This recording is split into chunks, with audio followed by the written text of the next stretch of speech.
Stocks tumbled again on Friday morning, following a market rout on Wall Street the day before. Japan's Nikkei index was off over 2% in early trade. Big exporters were again among the worst hit after Donald Trump slapped the country with a 24% tariff. Chip gear maker Advantest was down about 8% early on. South Korea's Kospi index sank around 1% after a volatile start. Officials there have signalled they plan to negotiate rather than retaliate, raising hopes of a deal with Washington. Markets in China were closed for a holiday, protecting them from further declines. It all follows a bewildering day on Wall Street, which saw some $2.4 trillion wiped off the value of stocks on the S&P 500 index.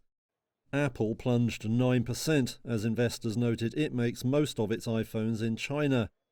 The sell-off followed Trump's move to hit countries worldwide with steep tariffs. Speaking to reporters on Air Force One later on Thursday, the president said the state of the US economy meant some turmoil was to be expected. And so it was a sick patient. It went through an operation on Liberation Day, and it's going to be a booming country, a very booming country. It's going to be amazing, actually.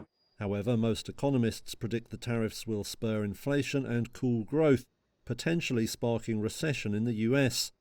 As countries around the world signal plans to retaliate, there's growing fear that a trade war could sink global growth too. Eurasia Group Managing Director Robert Kahn has crunched the numbers.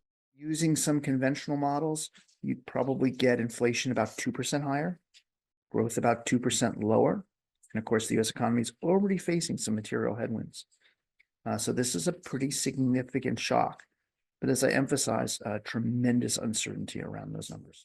Such fears over growth have sent oil prices tumbling, with international benchmark Brent crude dropping over 6% on Thursday.